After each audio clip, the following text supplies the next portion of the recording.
Last week, we delved into some of the structural underpinnings of Asia, looking at why Japan's demographics tell us little about what might happen to macro in the rest of East Asia over the course of the next few years. Today, we wanted to revisit how we are viewing the short-term regional macro picture, using a framework of closing windows of opportunity for Taiwan and Korea, for Japan, and also for China. First up, Taiwan and Korea. These economies have held up pretty well over the course of the last few months. Exports and manufacturing have been in deep recessions, but there's been a desynchronized strength in the domestic economy on the back of post-COVID normalization of services activity. That's kept labour markets tight, with unemployment rates in both economies falling to multi-year lows, confirmed by the Taiwan data over the course of the last few days. Probably, this desynchronization can't last, and core inflation finally did decelerate in Korea in June. However, the same didn't happen in Taiwan. And overall, there isn't a lot of slack yet, and certainly not enough if exports now start to pick up again. That's important because that's the expectation of both central banks, and if it proves right, then the window of opportunity for rate cuts that the markets have been hoping for will close. We were hoping to get some clarity on the outlook for exports this week, but in the end, we come away with not very much. It's important that equities are continuing to price in a big rebound in exports, particularly in Taiwan, and Taiwan's official PMI in June did jump. However, indicators from the US and EU were disappointing, and if we look at the fall in the IFO in this chart, it certainly doesn't look bullish for Taiwan's outlook. So unfortunately, we don't yet know which indicator to believe.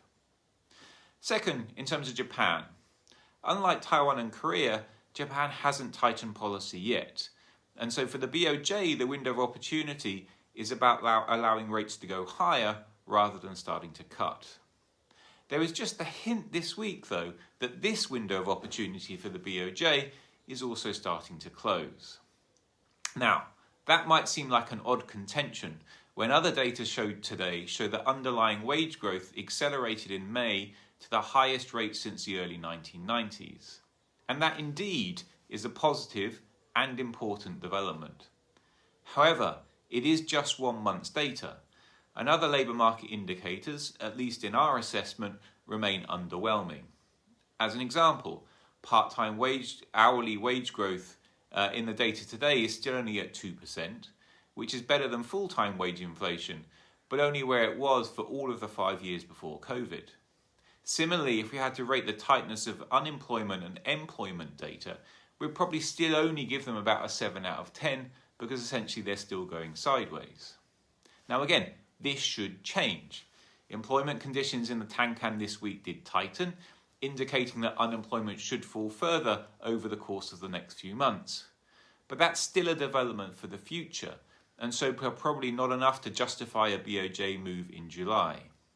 The labour market, hopefully, will kick in later this year, but by then, headline inflation in Japan could be falling quite meaningfully, which, with the PMI softening just a touch this week, will be happening when the economic recovery by then could well be losing some momentum.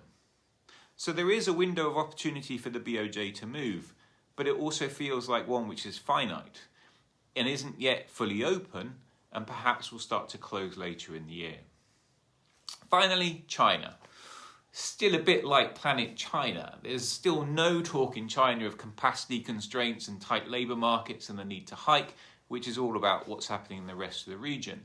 Instead, in China, it's about loosening, and recent economic data give no indication of any change in that. The official manufacturing PMI for June was soft, and so were the PBC's quarterly sentiment surveys. Those showed that loan demand fell back, there was soft corporate sentiment, and also very weak household inflation expectations. Now, as this chart shows, that was true both for overall consumer prices and also for house prices in particular. We continue to think that the weakness of inflation is the most important macro phenomenon in China, because it means that real rates are rising, and that's a development that explains the locking up of money in longer-term bank deposits. That, in turn, is a trend which makes economic recovery even more difficult in the future. Now, there's been a lot of talk in China about parallels with Japan's balance sheet recession recently, partly because the prophet of that idea, Richard Koo, was just in China promoting its framework. For us, the related parallel with Japan is the idea of the deflationary mindset, something which the BOJ has been trying to tackle over the course of the last 10 years. Now, like the balance sheet recession, it's too early to conclude that China is there yet, and the authorities still have time to stave off these risks. As before, we continue to think that more forceful policy help for the household sector would make a huge difference to the short-term cyclical picture. But the government needs to act soon, in our assessment.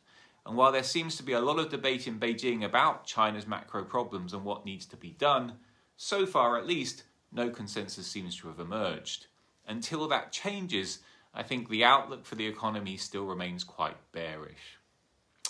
Now, for more on all of this, both cyclical and structural analysis of macro market developments in China, Japan, Korea and Taiwan, please check out our website at eastasiaecon.com. Thanks very much.